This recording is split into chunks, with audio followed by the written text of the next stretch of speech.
Okay, are you all okay with us getting started? And then maybe people will trickle in? Cool. Well, that's what we're going to do. Perfect. Okay, great. Hey everyone. My name is Samantha Bertocchi. My pronouns are they and she, and I am a special education teacher at Harriet Tubman Elementary School. I'm Alice McNeil. I'm a ESL teacher, kindergarten at Seton Elementary. So we are going to talk about overcoming roadblocks to student literacy. So first, we're just going to start with like our basic foundation, like what is literacy? It's reading and writing, but it's so much more than that.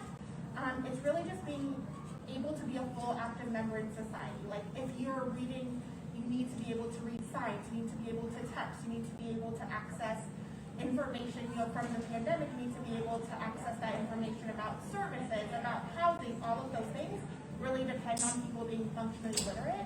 If you're not able to fully participate in society effectively. So we just want to make sure this session is helpful for everyone. So thinking about like literacy and roadblocks to literacy, if you can just give us like a fist to 5. So fist is like, I don't know anything. 5 is like, I'm an expert. Just show us so we know how deep to go into things. Specifically on the science of reading, Yeah. Where do you feel you fall on the scale when it comes to foundational literacy and the science of reading? Okay. Cool. So it looks like most people are saying like 2 to 4. So that is helpful.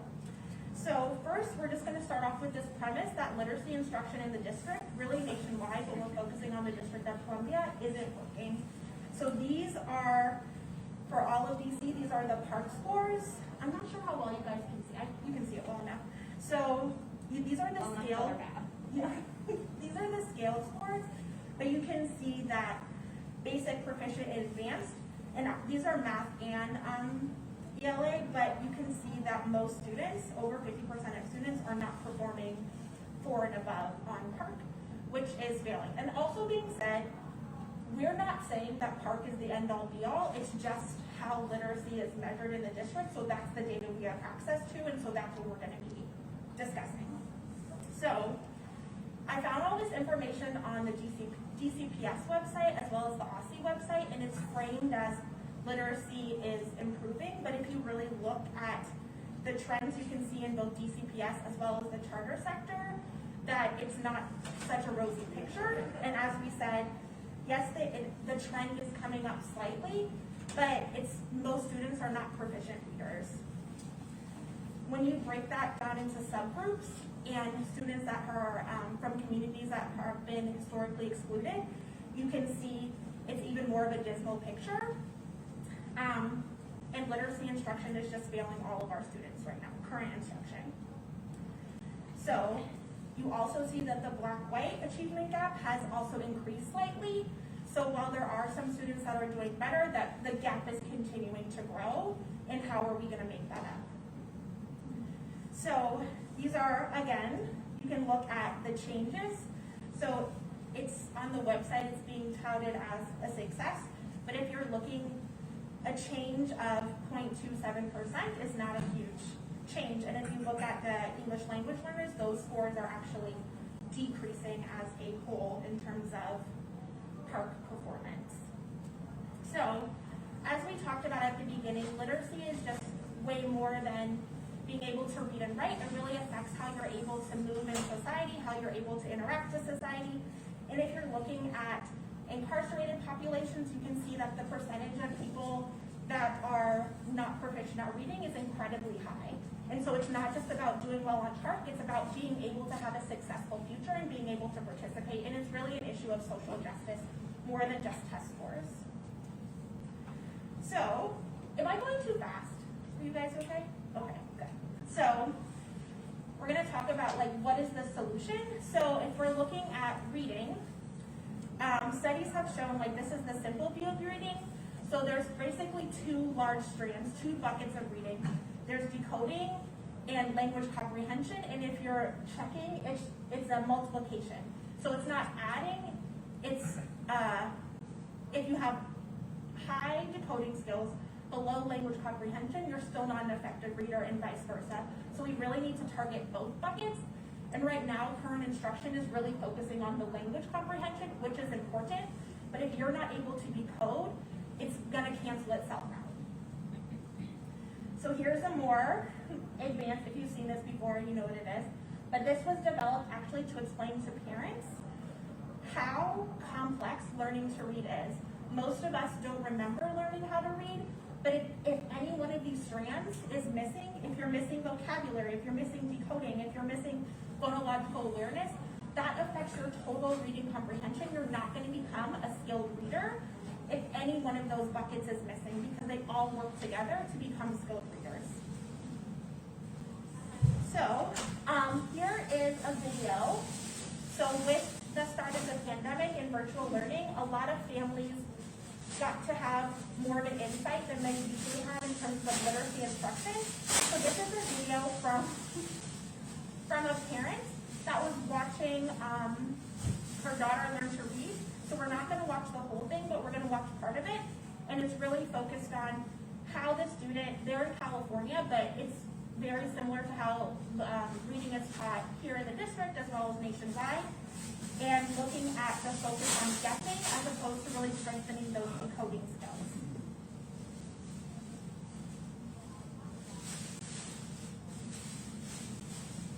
They're actually being taught to read. Here's one thing I'm really confused about. Perhaps you've noticed your child being assigned books according to their just right reading level. These reading levels follow the alphabet like A, B, C, etc. What's strange is that these books often contain words that are pretty hard for a little kid to sound out, such as community or purple. It seems like kids are just supposed to memorize these words.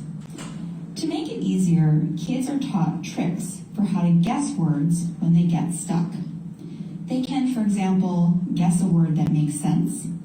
They can use the picture to guess the word, and they can even just skip the word entirely.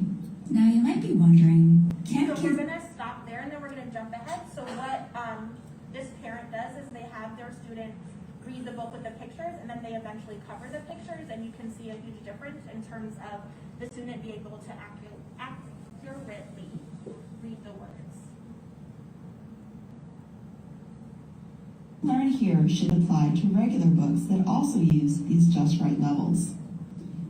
Here's how I did my experiment. Let's see what happened. I eat paint my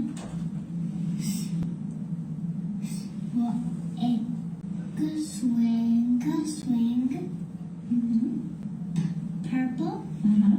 I paint the fence purple. Yeah, it's amazing. So as you can see, even though you can tell it's a young child, I believe they said that the child's in first grade, that they're accurately decoding most of those words. So now, when the parent then covers up the pictures, we can see what happens.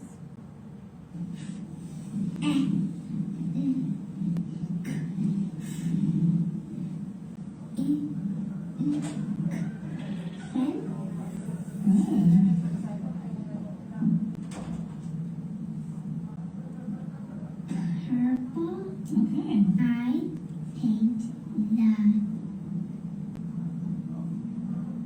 the door purple. Nice. She's starting to get the hang of it again. She doesn't have pictures to look at, but the sentences are pretty repetitive, so she can kind of figure it out from the I context. went too far, sorry. You can tell she's really thrown off by the lack of pictures. She So, even sorry. forgets momentarily how to sound out words at all. It's a little hard without the picture. Paint. I like paint the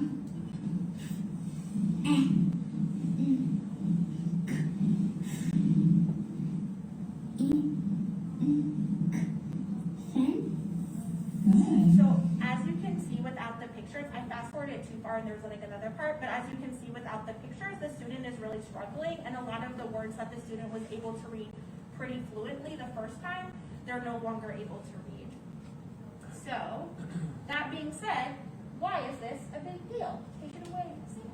Okay, agree our students in the district are not reading as well as we want them to be, regardless of like which data point we're using. That's something that I feel like most people don't come in on a Saturday to be like, yep, and everyone's good, bye.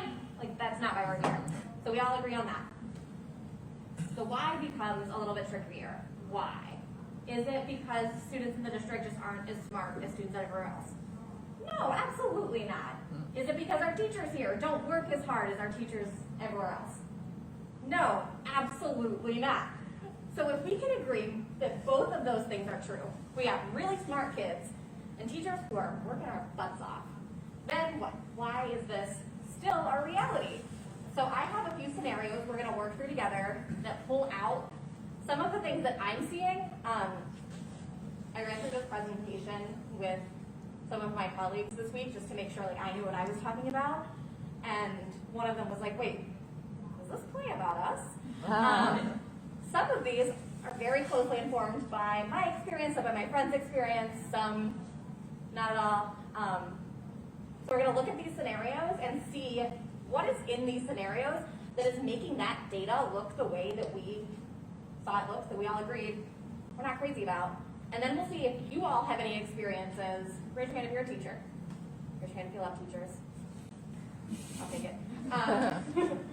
If you have any experiences or stories that are different from mine, but we can also kind of think through together to figure out what are some of the whys. Why are kids not reading well? Let's see. First scenario. Scenario 1. Teacher Felix, the fourth-year teacher and recent graduate of the DC Reading Clinic, which we love here, where they learned lots of valuable information about the science of reading, structured literacy, and dyslexia. They were feeling encouraged because in the past, the first grade students in their class did not end the year ready for second grade as readers. I know I definitely had that experience where at the end of the year you're like, man, this is not where I wanted my kiddos to be. But now I know better, I'm ready to do better, let's get these kids reading.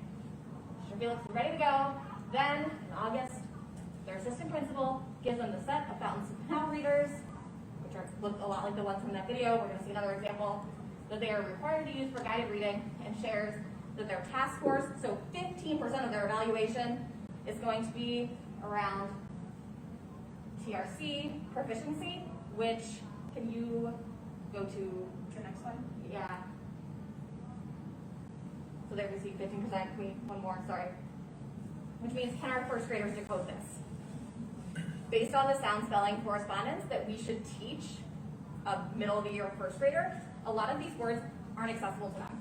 So in order to meet proficiency on this particular assessment, you have to use those strategies. So now teachers have to decide. Teacher Felix sitting there trying to decide, do I take that 15% as a low score, or do I just keep trying to teach kids anyway when I don't have what I need? So if we go back to the scenario. Thank you. So what issues, what do you notice in this scenario? Yes. Sounds like my classroom. One thing I noticed, and I'm assuming other easy lower grade teachers, when we teach foundations, which is like our decoding curriculum, the words that you just had up on the screen, a lot of those are like middle of your second grade things, concepts. So looking at that in the first grade text, I'm just thinking like, wow, this looks like all other DCPS curriculum where we're mandated to use things that are not appropriate for the reading level. Like, for example, the first unit text in second grade is a level Q. End of your second grade reading level goal is an L. So like they start off with a huge gap of where the students are able to read and what they're expected to do.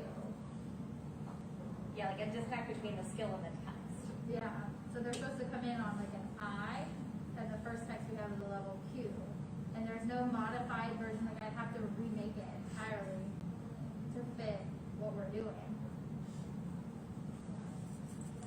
I also noticed that like there's this section in I teach high school where like instead of kind of honoring and meeting kids where they're at, like the expectations and the political pressures faced on teachers force us to kind of teach kids where we want them to be, rather than like responding to where they're at and creating that type of growth. And like that tension is a source of stress on teachers.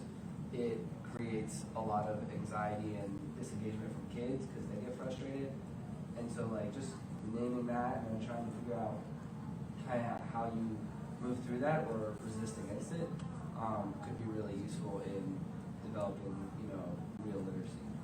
I'm just gonna piggyback on that really quickly.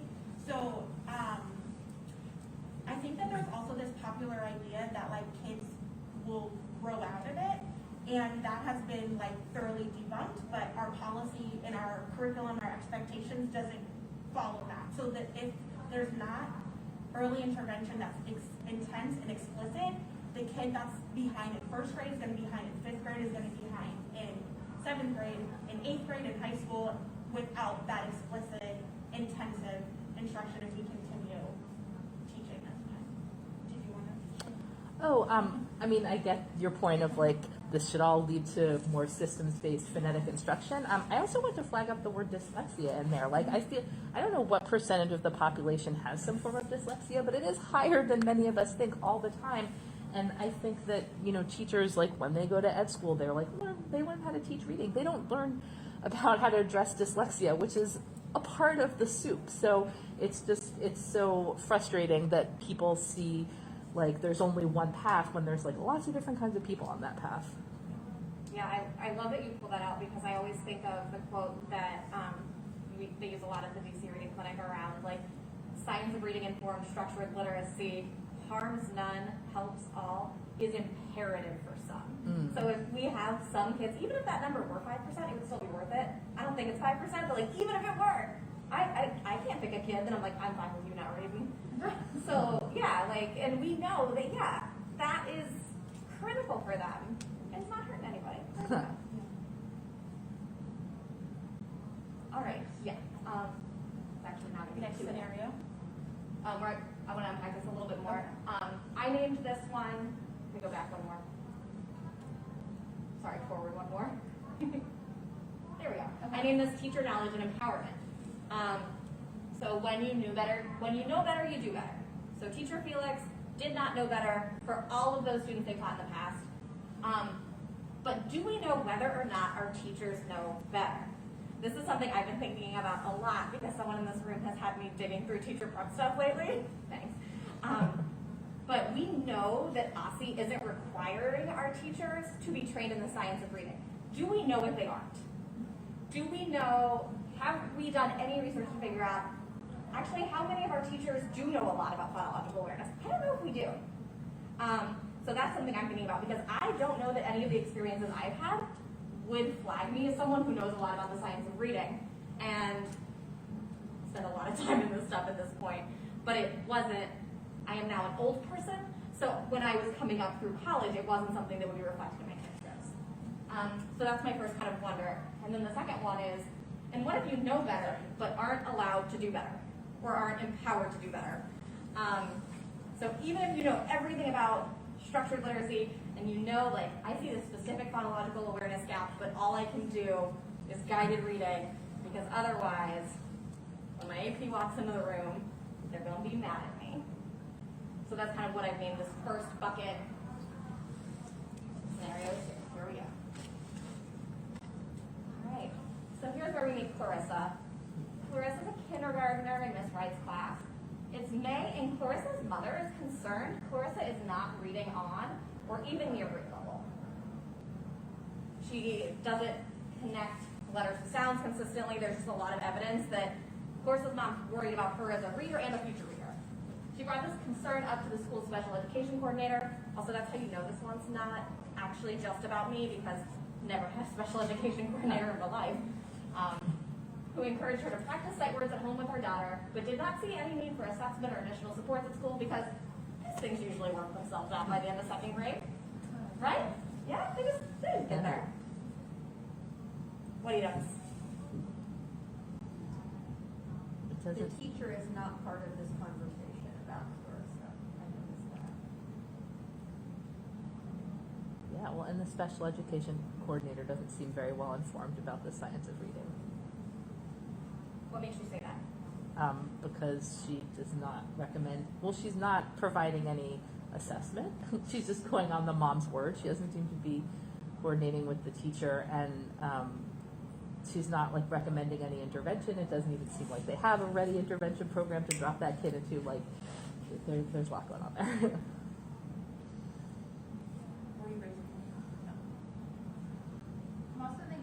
sight words are not the only part of learning to read and reading comprehension. So she's not getting letter sound correspondence. Sight words is not really going to help that much because there's no decoding. Yeah, so true. There's also this assumption that you need special ed if you're struggling in kindergarten as reading, which is like not true either. You know,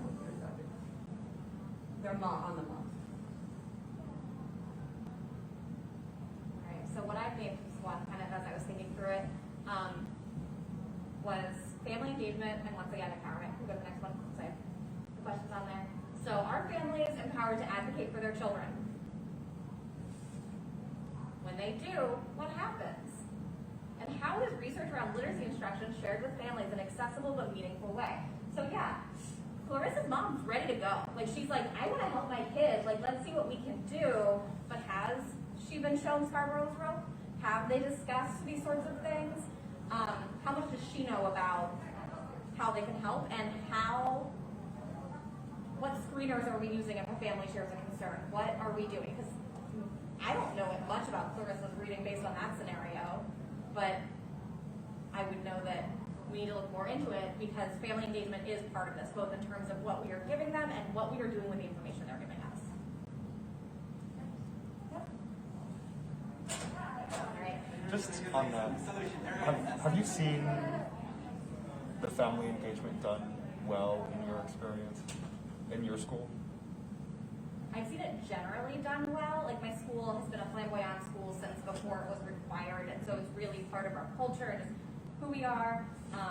Every time we do interviews, talking about how we engage families is part of it. But I think the idea that engaging families specifically around literacy is kind of a different thing, and I don't think it's something that people are diving into as much. Has anyone else seen really great family engagement around literacy? I think Well, I think a lot of times parents aren't aware of their right to advocate for their child and the part they play in their child's education. And I don't think that's necessarily the fault of schools. I think maybe just the communication just doesn't get out there. And until a child is assessed in the intervention, like until the child gets into that and the parents are invited to the meetings, then they're aware of like, oh, there's like all these documents I have to sign and all of these things. Then it gets to the point where I feel like parents are given a lot of information that they need help decoding because these IEPs can be 25 pages long, and I'm a high school teacher, so the IEPs just gets longer as the child goes through their education career. So a lot of times parents, it gets to a point where feeling disempowered, but also feeling like, oh, this is just another meeting, instead of having this SPED team sitting down with them and being like, do you know why we're going through these things? Do you know why we assess your child in this way as opposed to this? There's just a gap in knowledge there. I think there's also a gap in the way that we communicate. Like, as educators, we're using jargon all day. Yeah. And sometimes when we're communicating with families, we're not realizing that we're not speaking in a way that they're used to hearing. And if there is like a little bit of uncomfortable or feeling overwhelmed, the family might not say like, hey, I don't know what you're talking about. And so it's like, we think we're doing a really good job of engaging. We're sharing all this information. We're sharing all this data. But if someone is receiving it that doesn't know what you're talking about, then it's the same as not receiving it. So I think that also can be a challenge too, is making sure that we're aware that we need to make sure we're explaining things in a better way. Just to put in, like, I was a middle school teacher for a really long time, and now I have kids in elementary school, and sometimes even when the teachers are like going over their reading reports, I'm like, can I just push in on what that means? Like, I don't even know what they're talking about. I'm just 4 grades away. Or even like you teach high school, I would have no idea what you were talking about in a parent conference because I teach kindergarten. So even that I think is important. Did you want to share something? Yeah, I think also there's an assumption on literacy rates for parents. Like we send home these documentations and we tell kids like, get your mom to sign this, get your mom to read this, but if your mom can't read, then, you know, she's signing something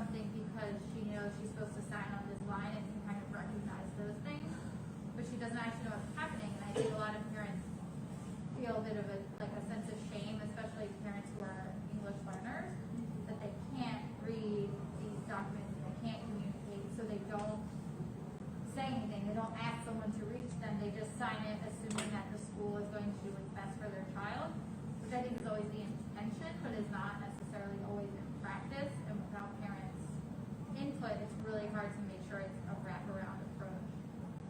I think that that's magnified by families who maybe are strong readers and writers in a language other than English, and eventually we'll get an IEP translated. I've had it take up to 6 months for some of my families before, and that was Spanish, which should be an easy language to get something translated, you know.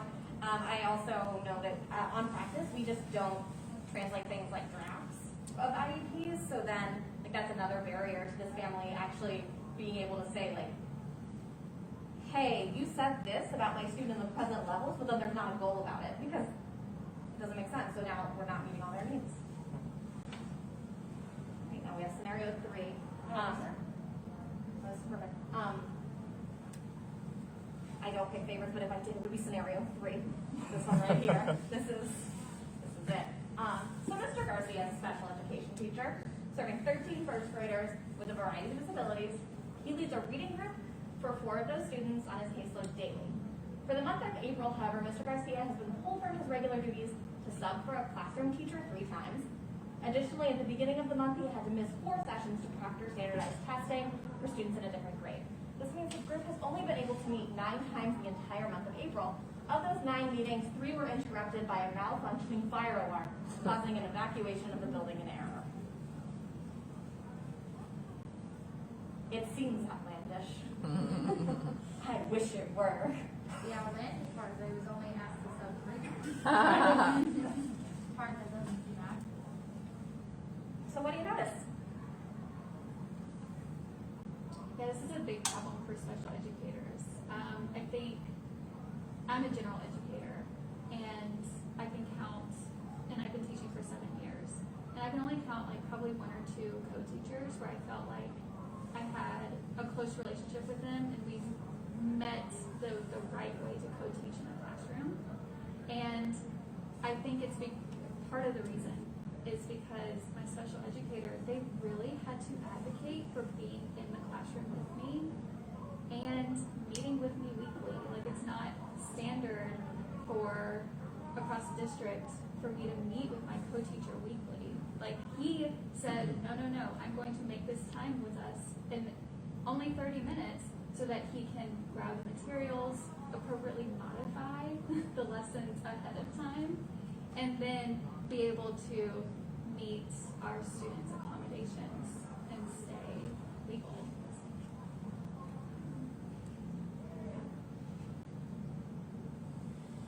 What else are we thinking? It seems like there's a lack of respect or appreciation for the work that he does. Like, it seems like the deck is stacked against him and his students. I also think it's just emblematic kind of y'all's shirts, right? Like when teachers are pulled in different directions and don't actually get to do the work, or the focus isn't the work but on, you know, filling holes and managing crises, then, you know, students are the ones who really suffer the most from that.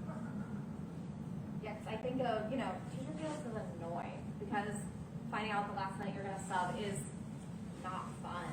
Like, it's just not great. It makes me very anxious and sad and scared. Lots of other uncomfortable feelings. Also, test proctoring isn't something that like really fills our bucket, makes us want to come to work in the morning. So like, teacher feels this is Mr. Garcia. Mr. Garcia's bummed. But like, also, the gen ed teacher who now has 4 students who aren't getting pulled for their reading group and has to make a decision sometimes on the fly. So do I put these 4 kids on iPads doing who knows what? Oh no, our iPads are broken. But so 2 iPads with 2 kids per iPad, and then do I teach my group, or do I try to teach this group even though I planned for this group? And what quality of instruction is now the entire classroom getting because Mr. Garcia is subbing or proctoring testing for 2nd grade? Like, what is everyone getting? And also, alarm, and how long is this going to keep happening? This literally happened at my school this year. It got to the point where we were like, our kids would be playing in dramatic play, making fire alarm noises, because that's just how it's in their little noggins. So yeah, what would we say is like a theme or an overarching name we could give for issues that we see in a scenario like this one? I don't know if this is a theme, but like everybody is just stretched too thin. Like this is a school, much like my school, that is like hanging on by a thread. So one person doesn't come, and there's this cascade of effects for, and it's just the reality right now. I teach with a paraprofessional who's incredible, and I always, like, the way I always phrase it is like, we have a load-bearing person making $16 an hour. Yeah. Like, that's, you Yes. have to treat your load-bearing people like they're load-bearing. And I think like that's true of everyone, but every time my paraprofessional is out, I want to write a book that's like, my paraprofessional is the most important person in the world. An autobiography. Like, because literally, she's the work that she does is what keeps me teaching. Because otherwise, now I have to do these safety things. Like, we still have to evacuate the building. Like, these things still have to happen to keep kids safe. But yeah, no. I love the way you phrase that with like stretch thin, and then anything that goes, it's up. I named this one, I don't even remember what I named this one. Can we go to the next slide to remind me? Logistics and facilities. Teachers' working conditions. Their students' learning conditions, just are. How much time are students losing to non-instructional logistical issues? I had a teacher ask me, have we ever done any studies for how often kids at our school are losing instructional time to lockdowns, to stupid issues, hypothetically? It's not hypothetical.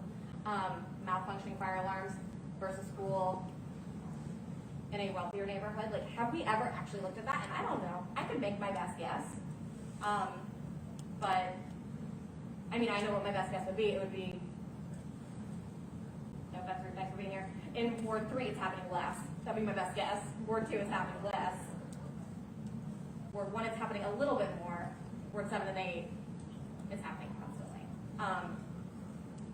That would be my best guess, but like, I'm actually not sure. How often are interventionists, EL teachers, and special educators pulled a sub? And then what happens? Like, we don't get subs for special ed teachers. The fact that I created a sub binder at the beginning of the year is like the biggest joke of my department, because it's like, I am the sub. Like, why do I have sub plans? The plan is for me to be the sub. So we lose time with them when they're pulled a sub, but also when they get cold, because, we'll get colds. And then similarly, how much planning time are teachers losing to these issues? So the idea of now my planning time is recess duty because we have to keep kids safe, and so is doing their other job. Those are the things that I pulled out of that scenario. And our last scenario, Miss Scarlett teaches 3rd grade at a public charter school. Part of their model includes students using an iPad app to practice reading fluency when they're not in a small literacy group with Miss Scarlett or another teacher. Unfortunately, 7 students are scheduled to use the iPads at the same time, and currently only 5 of the iPads in the classroom work. What do you see?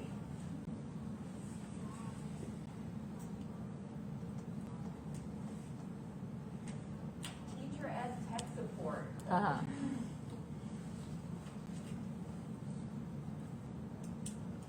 Practical mandates, like insisting that they have to do that without the actual necessary materials.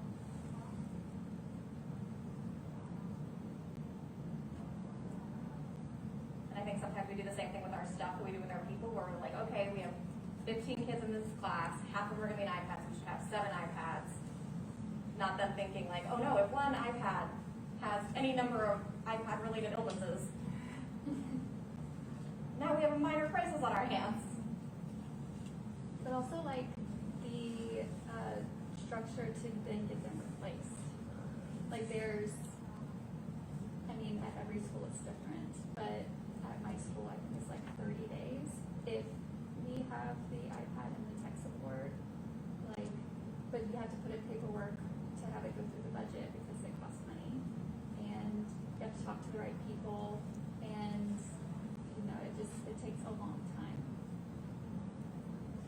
And there's also the idea that like technology is good in many ways in supporting literacy, but it's maybe not equally good as a human teacher, and so there's this like, but it is still cheaper, right? Presumably, so it's like reliance on technology as a logistical thing, even when it doesn't work logistically, then may not actually be in the best interest of kids. Right, so we looked at these, I named this one curriculum and materials. Your materials and curriculum reflect what we know about how students learn to read.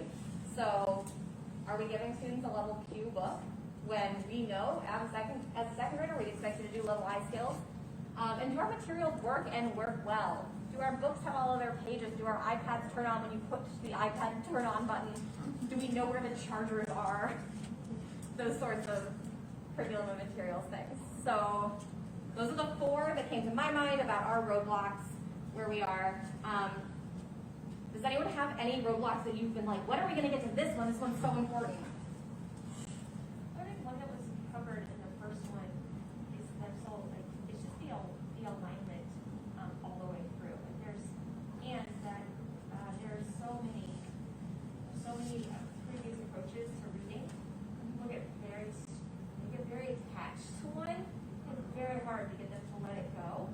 And so like level readers, for example, like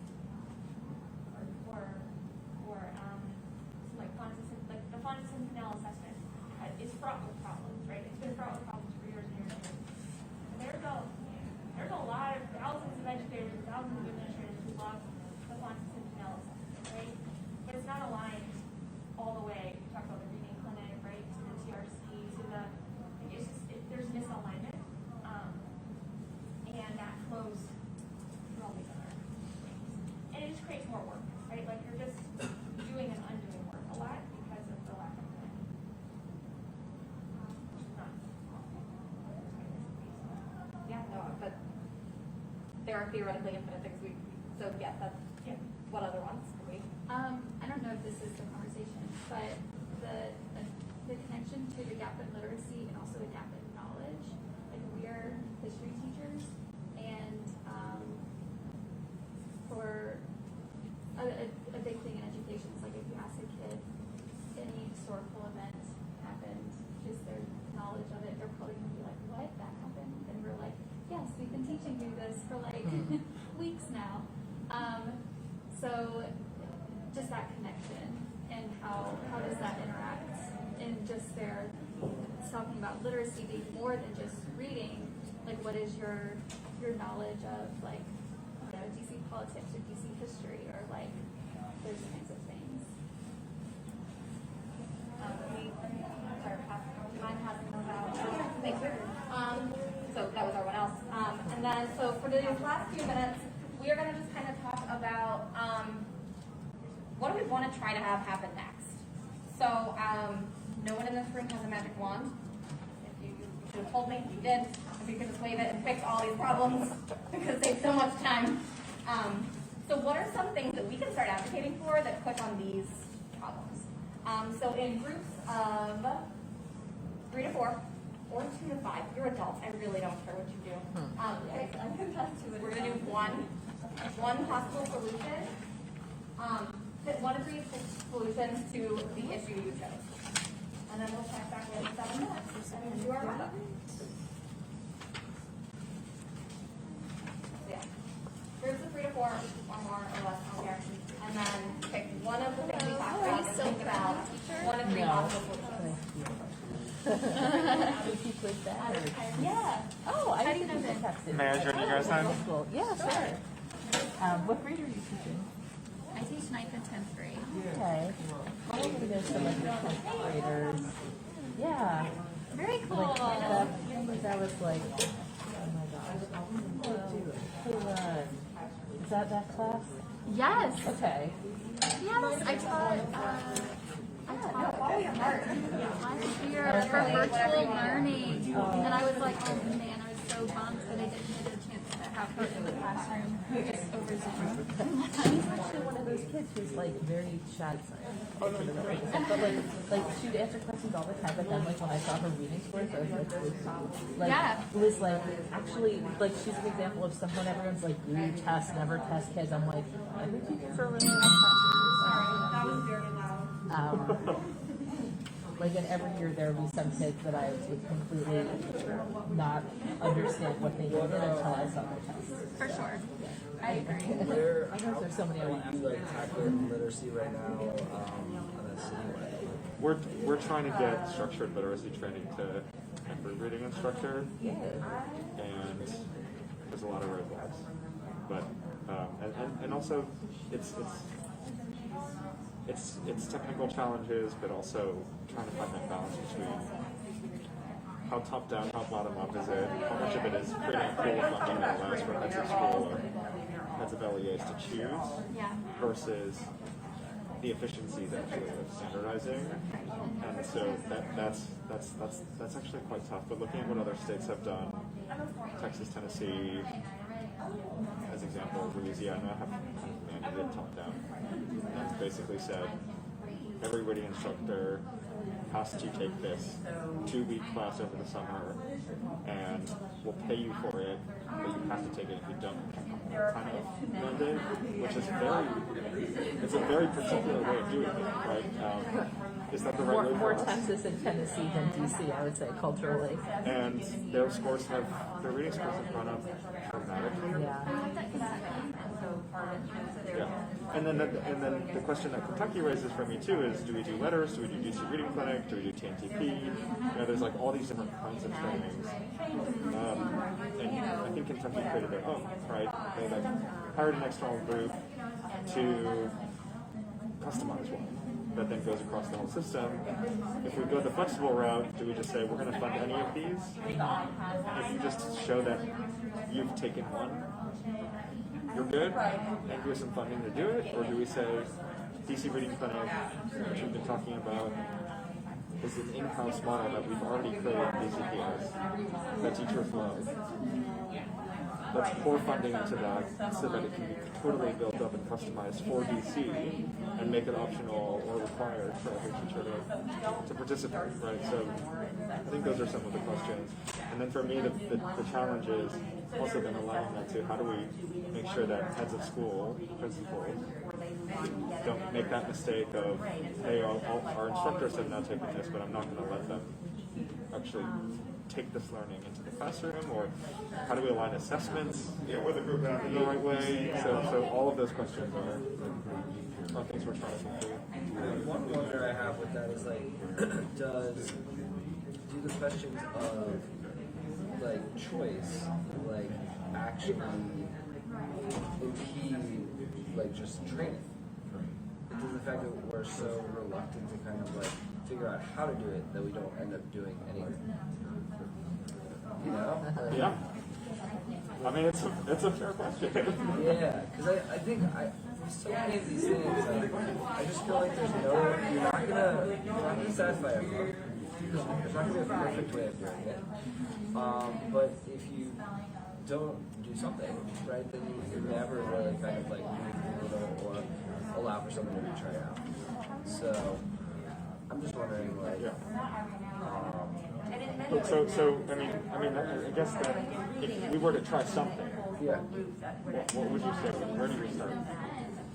I mean, I'm a big believer in like structured choice. So I think even if you're not able to give every option, if you pick a couple like the DC Reading Clinic or another 2-week program over the summer, like and there were maybe a district mandate, but there were choice within how to reach it, then I feel like that would be useful, and then you can just kind of like figure out how to You have about 50 seconds left if you can find this topic.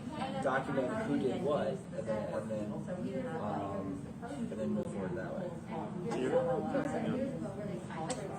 feel like this is something that actually would benefit from standardization. Like, if we're both teaching second grade and you take letters and I take reading clinic, like, that's a barrier. I don't think teachers are so sufficiently informed about the differences between 3 to 4 different things. I think it might be a relief to not have the burden of choice, and people can apply for a waiver if they're like, nope, I really love letters, I want to do that. It's like, fine, I want to fill out the waiver and go do it. Mention for a while. Like, what is it? What is it that's Quickly for a second, DC implements a lot of very things. It's very shiny, very expensive, and very new. But there's often not going back and looking at what you already done policy. Sorry, I don't know why it's so loud. All right, but that was the time. That obnoxious timer was the timer. It did a great job. We appreciate the timer. All right, so we're gonna start moving back to the whole group at your leisure. And then connecting the teachers to the policy and then having a conversation. Right, so you're more on the process, do the process right this time. So which, Like a let's see. longitudinal or something. Yeah, is there just willing to share first? Anyway, I just like that. There's a trust. So if someone want to call dibs on presenting second now, and then we can go first. Who's ready to share? Be your guns. I'm gonna start cold calling them, and you're all just gonna deal with it. And I knew the most people in this group, so Ben, what do you guys talk about? We talked about kind of how to go about like rolling out training to ensure that like teachers have the type of like support that they need to effectively teach literacy, and like what's the best way to do that, and looking at like other states what they have done, but like Alistair brought up just like Tennessee and Texas, and then Nicole brought up Kentucky of like states that have rolled something out, and then they've seen literacy scores go up because they've ensured that all teachers have at least had the training necessary. So that was one thing of just like making sure that we are creating some level of standardization, and then also if there's stuff that we've been doing, then let's not recreate the wheel all the time and just keep doing kind of what we've been doing and be able to document and show that it works. Thank you. Did you all want to go next? Can we expect you to? No, I'm just kidding. So I want to just ask a question to that and respond to what I think was your point earlier about a lot of teachers are attached to other ways of reading. So this is really a question to everybody, and I think I know almost everybody, but I'm going to go out and work. I'm on the same board that Alistair's on the same board. Anyway, we all want to move towards a different way of teaching literacy that captures everything that's been talked about here. And we know that if you impose a really rigid really rigid curriculum and a really rigid training model top down, you're going to create a lot of backlash. On the other hand, if you don't have a strong curriculum and you don't have strong training, you're not going to get there. So I am just really interested if anybody has any thoughts on how to walk that line. I have a thought. I don't know. We might have the same thought. Go ahead. I think my first thought, just being a GCPS teacher and coming from another district, is that making it punitive if things are not perfect right away is not going to be helpful. So I think like I came from New York, and I didn't do well in New York a year, and instead of like being punished, my principal assigned me a mentor teacher.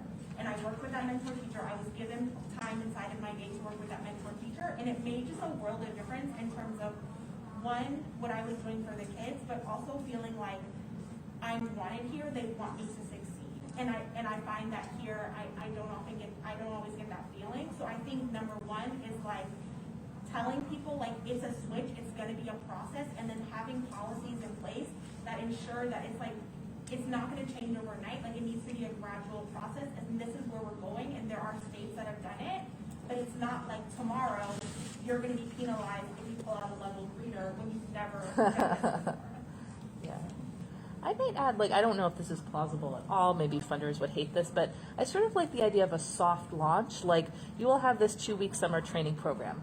See what you learn. Like in January, you'll have half a day, of PD devoted to it. Like some people who've used it successfully get to share out and share stories. I think teachers are motivated by what's going on in that other classroom. Oh, she's having success. Oh, she's getting principal's attention for that. Oh, maybe I'll spiff up and use that too. And then the second year kind of come in with more like expectations and particulars, but allow some of the enthusiasm and learning to like kind of entrust that to the crockpot of teachers rather than having hard expectations as it goes along in the first year. And it not just being teachers, because I think Thank that you. the other side that we're seeing is teachers have sought out and found this kind of PD, but then when you have a principal who doesn't want you to use it, and a reading coach who's like, no, do it this way, your experience is different. Can we move on to your next issue yet, though, because unfortunately sorry. we are wrapping up time-wise. Yeah, what did you guys pick over here? We What did talked you about guys curriculum and so in some ways we're kind of talked about similar things, and I don't know if anybody else in our group wants to speak to. Well, I think you said that they were overcomplicated and there were too many curriculum, and that the teacher the year before hadn't used it correctly, it makes it harder, when you do it. So that is So what I'm hearing is like getting high quality materials and then giving training on those materials. Because is it fair for us to fault someone when they haven't been given training, like thrown into it? And I think that's something that to be mindful of too. Like one of your slides was, if you don't know, how can you be held accountable to a standard that you haven't been?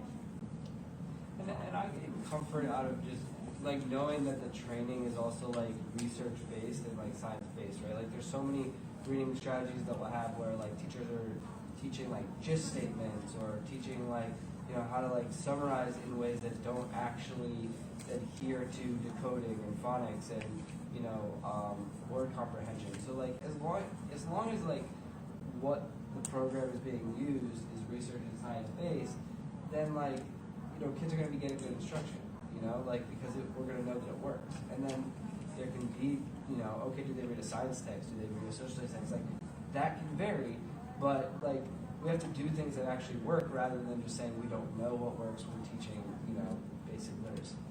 I think the other part of that is like all the adults, like thinking back to like the assistant principal coming in and saying this is what you're going to do. Like all the adults need to understand where it breaks down in a way that isn't judgmental on the place where it's breaking down, so that it's it's like we're all learning this at the same time. We are all implementing this. We are all in this together, and we are learning this together. So that when my scores are low, it's not just on me in some ways. It's on the whole community who is working together to implement whatever curriculum or whatever the program is. But there has to be like a more community buy-in in some ways among all the adults in the school. Did you want to wrap this up? Well, I was just gonna say, like, adding up that effectively updating the curriculum to match these research-based changes, because I know, like, for example, I did a training over the summer with the writing clinic because they were supposed to be using that in the DCPS curriculum, and then I opened up the curriculum documents and it's the exact same thing from 2019, and it hasn't been updated. None of the texts have been updated, so then it's like I spent my summer vacation doing this training.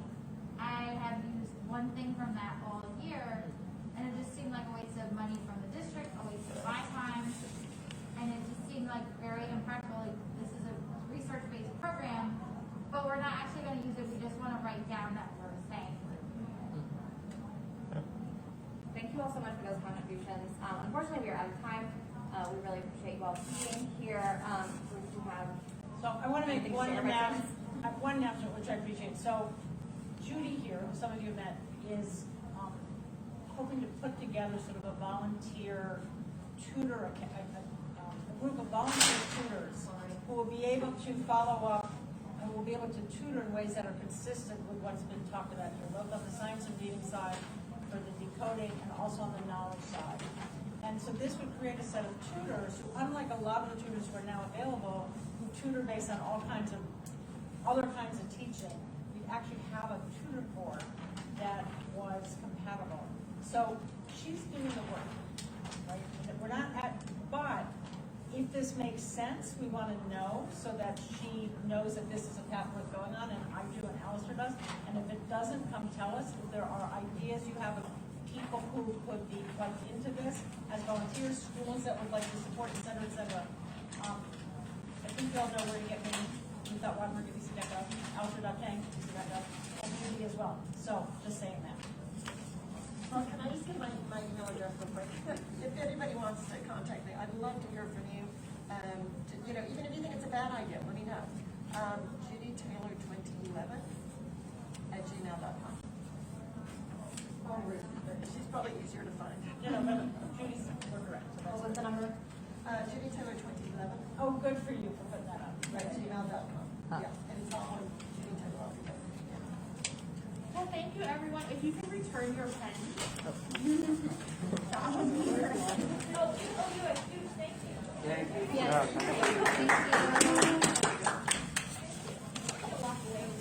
Thanks for coming, everyone. Before you leave, you'll see some QR codes for your little exit ticket. We'd appreciate it if you just give us some feedback with that. And feel free to stop by any of the posters. Thank you.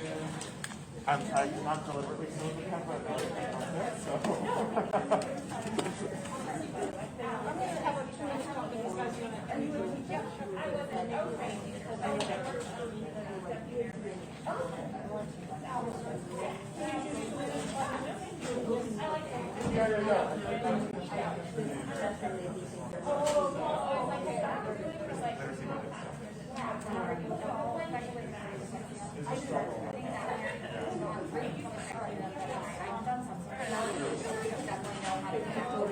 Decoding dyslexia is an area where they got it all parent advocates who are working for dyslexia. So if someone could read that from them, right? Okay, so thank you. But I see what a lot of kids. Yeah, but that's not the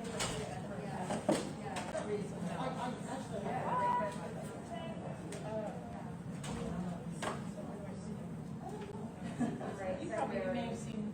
Do you think you're seeing now? Do I look different? I see you. It's been things that might happen.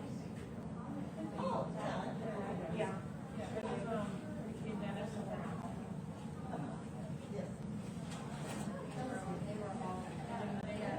I do. I love it. So I'm trying to wait for Al. He's really the new person that I want to have. Yeah. But he had to go lobby the WMA president. I have to acknowledge that's a reasonable thing for him to do since he's trying to get. Not that it's So let me just say this. So I had an initial conversation with you. You heard another 2-minute explanation of it. I also want you to connect with Allison. He's got this. Well, these are WTU. But I don't have the sense that WTU is for.